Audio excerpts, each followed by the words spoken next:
നമസ്കാരം. ഇസ്രായേലും ലെബനനും തമ്മിൽ 10 ദിവസത്തെ വെടിനിർത്തലിന് ധാരണയായത് മേഖലയ്ക്ക് നേരിയ ആശ്വാസം തന്നെയാണ്. മാസങ്ങളായി തുടരുന്ന സംഘർഷത്തിന് താൽക്കാലിക ശമനം നൽകി ഇസ്രായേലും ലെബനനും 10 ദിവസത്തെ വെടിനിർത്തലിന് സമ്മതിച്ചതായി US പ്രസിഡന്റ് ഡൊണാൾഡ് ട്രംപ് ഇന്നലെയാണ് അറിയിച്ചത്. ഇസ്രായേൽ പ്രധാനമന്ത്രി ബെഞ്ചമിൻ നെതന്യാഹുവും ലെബനൻ പ്രസിഡന്റ് ജോസഫ് ഔണുമായി നടത്തിയ ചർച്ചകൾക്ക് ശേഷമാണ് ട്രംപ് ഇക്കാര്യം അറിയിച്ചത്. ഏപ്രിൽ 16 വ്യാഴാഴ്ച രാത്രി 9 മണി മുതൽ ഈ കരാർ പ്രാബല്യത്തിൽ വന്നു. ഇസ്രായേൽ പ്രധാനമന്ത്രി ബെഞ്ചമിൻ നെതന്യാഹുവിനെയും ലെബനൻ പ്രസിഡന്റ് ജോസഫ് ഔണിനെയും ട്രംപ് വൈറ്റ് ഹൌസിലേക്ക് ചർച്ചയ്ക്കായി ക്ഷണിച്ചിട്ടുണ്ട്. അതേസമയം സൈന്യത്തെ പിൻവലിക്കില്ലെന്ന് ഇസ്രായേൽ അറിയിച്ചിട്ടുണ്ട്. ഏപ്രിൽ 16 വ്യാഴാഴ്ച രാത്രി 9-ന് വെടിനിർത്തൽ ആരംഭിച്ചു.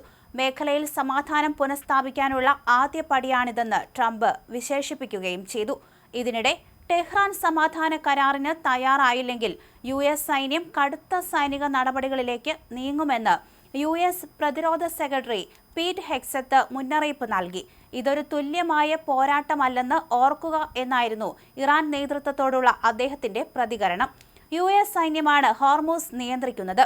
കരാറിന് ഇറാൻ വഴങ്ങിയില്ലെങ്കിൽ വീണ്ടും ആക്രമണം തുടങ്ങാൻ തയ്യാറാണെന്നും ഇറാന്റെ പ്രവർത്തനങ്ങളെ നിരീക്ഷിക്കുകയാണെന്നും പീറ്റ് ഹെഗ്സെത്ത് മാധ്യമങ്ങളോട് പറഞ്ഞു. അതിനിടെ ഇറാനെതിരെയുള്ള കപ്പൽ ഉപരോധം അമേരിക്ക വ്യാപിപ്പിച്ചു. നിയമവിരുദ്ധമെന്ന് കരുതുന്ന ചരക്കുകൾ കൂടി ഉൾപ്പെടുത്തിയാണ് ഉപരോധം വിപുലീകരിച്ചിരിക്കുന്നത്.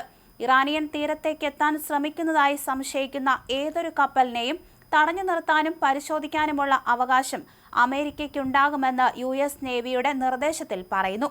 ആയുധങ്ങൾ, ആയുധ സംവിധാനങ്ങൾ, വെടിക്കോപ്പുകൾ, ആണവ വസ്തുക്കൾ, അസംസ്കൃത എണ്ണയും ശുദ്ധീകരിച്ച എണ്ണ ഉൽപ്പന്നങ്ങളും, ഇരുമ്പ്, ഉരുക്ക്, അലുമിനിയം എന്നിവയാണ് USന്റെ നിർദ്ദേശത്തിൽ നിരോധിത ചരക്കുകളുടെ പട്ടികയിൽ ഉൾപ്പെടുന്നത്. ഇറാൻ എണ്ണ കൊണ്ടുപോകുന്ന കപ്പലുകൾ ഉൾപ്പെടെ ഇറാനെ സഹായിക്കാൻ ശ്രമിക്കുന്ന ഏതൊരു കപ്പലിനെയും US പിന്തുടരുമെന്ന് US general Dan Kane പറഞ്ഞു.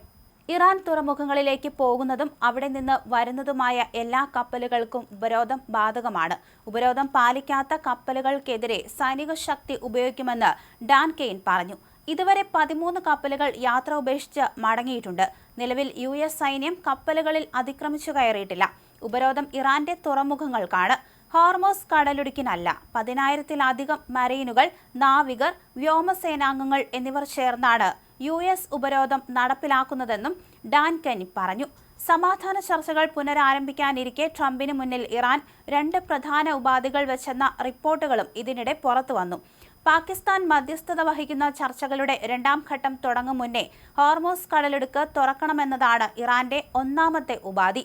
നിലവിൽ അമേരിക്ക ഏർപ്പെടുത്തിയിരിക്കുന്ന ഉപരോധം പിൻവലിച്ച് പൂർണ്ണമായ നിലയിൽ ഹോർമൂസ് തുറന്നാൽ മാത്രമേ ചർച്ചയിലേക്കുള്ളൂ എന്ന നിലപാട് പാകിസ്ഥാനെ അറിയിച്ചു എന്നാണ് വിവരം.